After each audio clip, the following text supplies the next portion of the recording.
Hello friends, in today's video we are going to discuss the must ask questions before hiring any web development agency. So when you are going to develop your website or web software, you need to make sure that you find the right partner for your digital work, because you are in the digital age, which is very important for your business nowadays. So here we will see the series of questions which can help you to determine the correct partner, because the right partner makes a big difference for your business. So here we will see the list of questions which you can ask to judge their capability and whether they are correct fit for your work or not. So first we'll see the number of questions, and then we'll discuss in the detail that what kind of the sub questions you have to ask and you should ask. So you can confirm with the total number of experience, so that way you will come to know that since how long they are in this particular industry. Or you can ask a similar experience if they have in your vertical. The second is the development process. Third is warranty period, what warranty period they are going to offer. Point of contact, who will be the point of contact. The pricing structure and what's included in that particular pricing.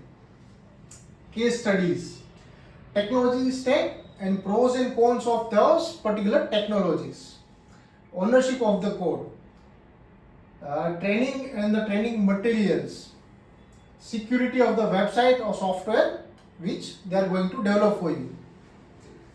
Is there any hidden cost? If not, then you can ask the cost bifurcation.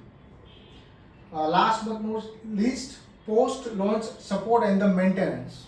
So now let's see in little bit of detail that what kind of sub questions or in the detail, what kind of detailed discussion you can do with the web development agency before you are going to hire them. So by confirming the total number of experience, you'll be able to judge that since how long they are in the particular industry. So that way you can determine their I would say the experience and their presence in the market. Similar experience. So what does it mean?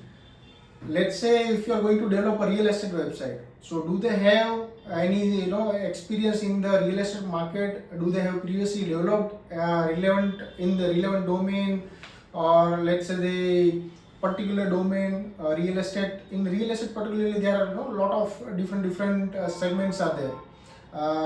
If you are doing residential, commercial, so there will be a certain integration will be there. So for an example, there will be the MLS integration. So if do they have the this kind of experience, it will be the added advantage. The next one is development process. So what kind of process they are going to follow. If they don't have any process in house or within their company, then it will be a bit difficult to ensure that the project will be delivered in proper manner or not. So it's one of the key point that you will come to know how they are going to structure the whole process, the project. Are they using any software to maintain the logs? Are they using any project management tool or not? So that way you will come to know that their process is helping you, or their process is going to help you in a proper manner to execute the project.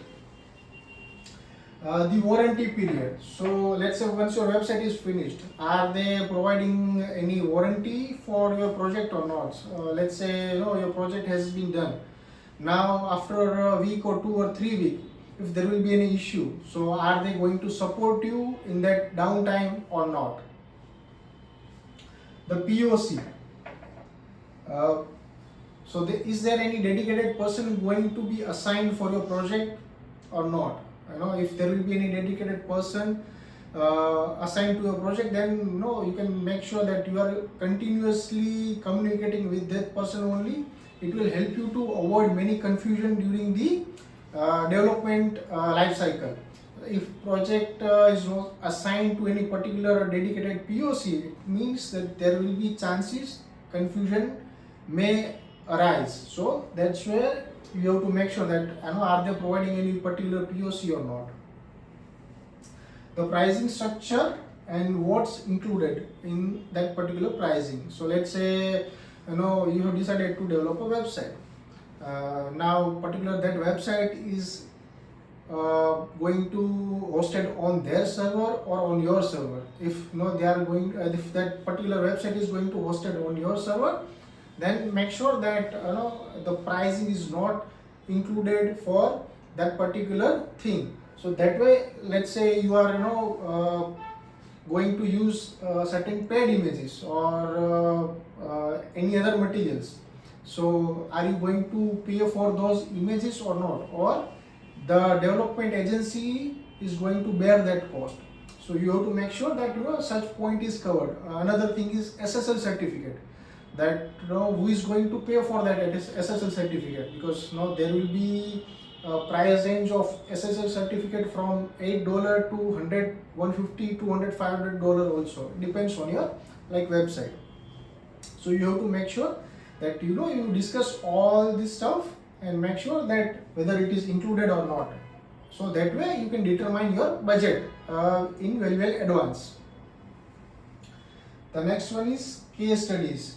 So case study will help you to determine that what kind of work they have been done so far in your segment. They have done that work or not. Let's say here they are telling you that they have the similar experience, but how will confirm? So the case study will help you to confirm and determine that yes, they have the relevant experience as well. The technology stack. Let's say you are you want to develop a website or software, web software, or any MLS system, or any e-commerce website in ASP.NET, PHP, or Shopify. Then you have to make sure that if they are using that any particular stack, then you are confident about the technology or not. Another reason, you have to confirm the scalability. So whether you will be able to scale that particular technology in future or not. If your business is growing by 2x, 4x, 5x, then you have to make sure that your particular website or software or e-commerce store is scalable enough. The main point is of the technology stack is pros and cons.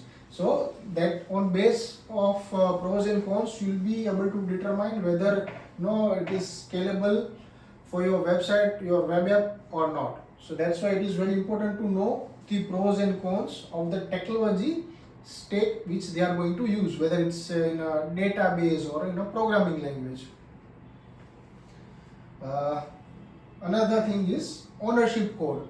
So once the website is developed, in 99 or 100% cases, the ownership of the code is given to the business owner, to the client itself. So if you are developing, so by default it should be yours, but it is good to make sure that whenever you are doing the contract, that particular clause is mentioned in that you are going to be owner of that website's code.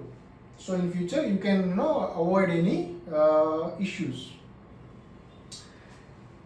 Training and training materials. So let's say you have the e-commerce website. So in particular e-commerce website, you need to know that how to upload the product, how to check the reports, how to export the reports. So all these things are includes under the training part. Let's say if they have given you training one time, but if they are not going to give you any recorded video or any, let's say, documentation, then it will be possibility that the call which you had once, you might end up forgetting that particular steps or the process of handling your backend system. So it is very much important to have the training materials once your website has finished or your software has been finished. The security of the website and software. You have to confirm that what kind of steps they are going to take in terms of the security of the website, because nowadays there are a lot of hacking cases being happening again and again.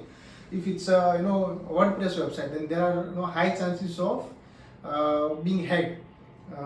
in any technology there are no always possibility to get hacked. So you have to make sure that you have to make sure that they are going to take care of the security part as well. So you have to confirm what kind of things they are going to implement. Another point, like, is there any hidden cost or not? Let's say we'll take again example of SSL certificate. It is kind of a yearly renewal thing. There is the server also. There can be a third party APIs.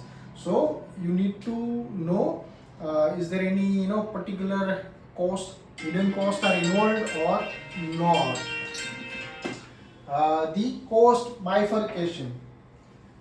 So this way it will help you to understand that what are the other things which involved cost in your overall development process, or overall the costing of your website or web app. Last but not least, yet very important, post-launch support and the maintenance. So it is very much important to clarify that what kind of post-launch support they are going to provide you. Is there any maintenance they are providing, whether it is a free or paid. So that way it will help you to manage and plan for your software and the web app or your website in very well advance. Because after launch, if your website get stuck or your website stop working due to the high number of visitors, so that time you need the immediate support. So like, what is their frequency of the providing support. So you have to make sure that are they available at least within few hours or immediately. So that way you have to confirm in the beginning. So all this question you have to make sure you ask your development agency prior you sign the contract. So that's why these are not the limited questions. There can be the other questions as well. That depends on your business, nature of your website or software. But these are the basic questions which you need to confirm or ask. In case you have query or confusion that what other question you need to ask, you can comment. You can get in touch with me and I will happy to guide you. Thank you very much.